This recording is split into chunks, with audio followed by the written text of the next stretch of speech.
欢迎来到少主力的魔玩频道。今天我们来玩迷你特工队的这一款特工叉雷。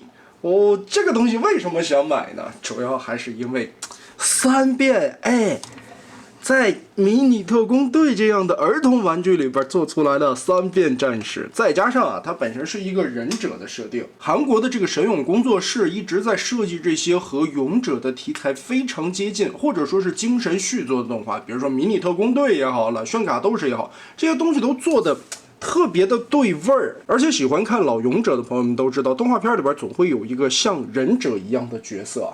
这一款呢，其实就有一点保罗霍克的那个感觉啊，是一个车型可以变成忍者，又有影子达古奥的那个三变的那个主体概念。可以看一下车型的完成度还是挺不错的啊，后边这里巨大的这个喷气口，哇，感觉动力也很足，但是也因为涉及到变形机构，这一块没有遮盖的特别的漂亮。轮毂有上涂装，推车滚动还是非常丝滑的。前方这里的一些细节涂装点缀很不错了，已经。对于一个儿童玩具来说，底盘倒是能看到人物的大概齐的样子。我买的这个特工叉雷是所谓的黄金版本，迷你特工队之前那个钻石版本太大了，那车得有这么大。为啥买这个黄金版本的？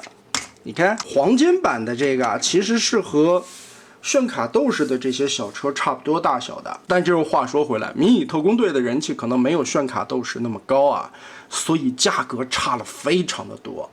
这些平均都是80到100块的，这个才35块，我靠！但是做工用料材质来说，手感摸起来是差不多的，而且这款的变形也很有乐趣。我们先来把它变成飞鹰形态，从这里直接撅开。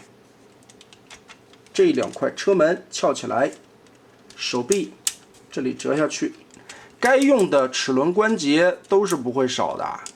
鹰爪子翻出来，然后从腿部中间这里无损的咬扣左右劈开，稍微的往上翘一点点。这俩鹰翅膀，打开这个盖子，脑袋翻出来，后边这里呢，把这两个尾喷摘下来。这里边也是无损的凸点轴，接着翻下来肚皮这一块无损咬扣折开，这就是黄金版本和钻石版的区别。钻石版这里边还能翻出一个扣子啊，跟这里结合一下来支撑。黄金版可能因为尺寸小吧，倒是也不用去支撑了。拆下来的两个尾喷，顺着裙甲的无损咬扣给它插上，让这个尾巴扩大一些。说是个老鹰啊，但是感觉像个燕子。造型来说也可以啊，比较抽象的是这两个翅膀，就感觉太厚了。但三变战士的儿童玩具嘛，我们小时候玩G1的变形金刚，所谓什么六面兽啦，这些六变的战士，基本上也都是很抽象的每个形态。能想着把这个三变的样子做出来，其实在有限的这个35块钱划重点啊，在这个小玩具上边，哇，做的还行，还算有模有样。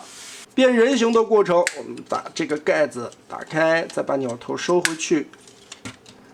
这一块上边的两个尾翼摘掉，腹部和裙甲的这里扣下来，腿部掰下来，都是齿轮关节，这些就很爽，我就很喜欢这种老嘎嘣的感觉啊。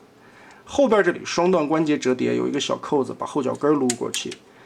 前脚掌这个地方也是齿轮关节，这也是为什么车的前机盖这一块会暴露着，主要是为了给这个双段关节腾出空间来。下半盘我们现在就搞定了，再插回去。理论上，如果你不变那个燕子或者老鹰的形态，是不需要拔下来的。然后两个肩膀滑道拉出来，90度掰直，旋转下来，把这个爪子折回去。后边这里打开。边打开边旋转，然后把这里180度翻开，再把边上的这个尖儿180度折起来，延展开了一个翅膀。就是这一块变形的时候需要注意啊，边折边旋转边打开。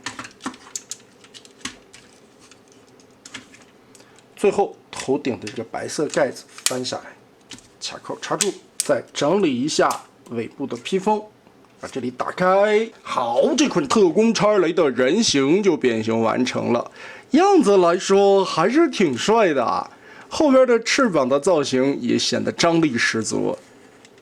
而且变形倒是挺有趣的，整个的一个人形的身形比例非常的漂亮，可动的关节也是该有的都有，但是很可惜胳膊这里啊，它并不能向前方这里转动过来，所以呢，胳膊就没有肘关节冲前的这么一个活动了，只能直直的上来。4个手指可以打开，头部左右转动。头雕刻画的样式来说，造型也不错啊。也确实有忍者的感觉，头上的这个造型零件是一个软胶的材质，小孩子玩不用担心损坏。平举胳膊，腰部这个地方因为变形的需要，这里就没有转腰了。撩开裙甲，前踢、后踢，也就这么一点点。侧踢，倒是这些地方都是齿轮关节，左右转腿，从膝盖上方也是齿轮，膝盖弯折，这么点的一个幅度。这一款的可动局限的还是挺多的，脚部没有接地，做了一个猥斜坡。作为一个儿童玩具来说，这个造型也挺帅的，还能实现3变，用料材质、齿轮关节这些都很好啊。但是它卖35块钱，也就是1盒烟1杯奶茶的价格。哇，这个样子做的真的不错呀！其实对比如今这些动辄100元级别的炫卡斗士产品来说，同样是展高代理，同样是神勇工作室的设计，那迷你特工队的这些玩具相对来说性价比会更高一些，而且其实样子也并不差嘛，玩起来还不错啊，挺可爱的。孩子再大一点可以给孩子玩一玩，但是现在孩子有点小。就我玩刚刚好，可能这就是 IP 的人气决定了产品的售价。刚开始推出钻石版本的时候啊，个头是非常大的。现在缩小的黄金版本，其实在变形结构上边、关节处理上边，并没有缩减特别的多，也就是最后尾巴支撑的那一块缩小的。涂装上边把一些金漆电镀的零件换成了这个塑料的原始的颜色。倒是玩起来没有什么太大的问题，可能这就是展高的一个下沉市场做法吧，卖更小更便宜的版本。但是这和变形金刚级别不同不一样，变形金刚这边级别不同，它的设计有一些会改变的。但是迷你特工队这个缩小了以后省略的没有太多，结构也没有大致的改变，基本上就是那个样子。毕竟是先有玩具后有动画，然后用动画片去还原玩具的结构，做成小级别。你再省还能省哪儿去？再不济，就像我这种喜欢老勇者的，把它当成影子达古奥或者保罗霍克的代餐，35块钱，咋买都买过了呀。但是还有一个最关键，现在市面上面好像还有低于30多块钱，可能20几块钱的那个，不知道素质如何。但话再说回来，35块钱你就能买到展高的正品，谁又会去看那个盗版的呢？那么咱嘞，这一集咱们就玩到这儿吧。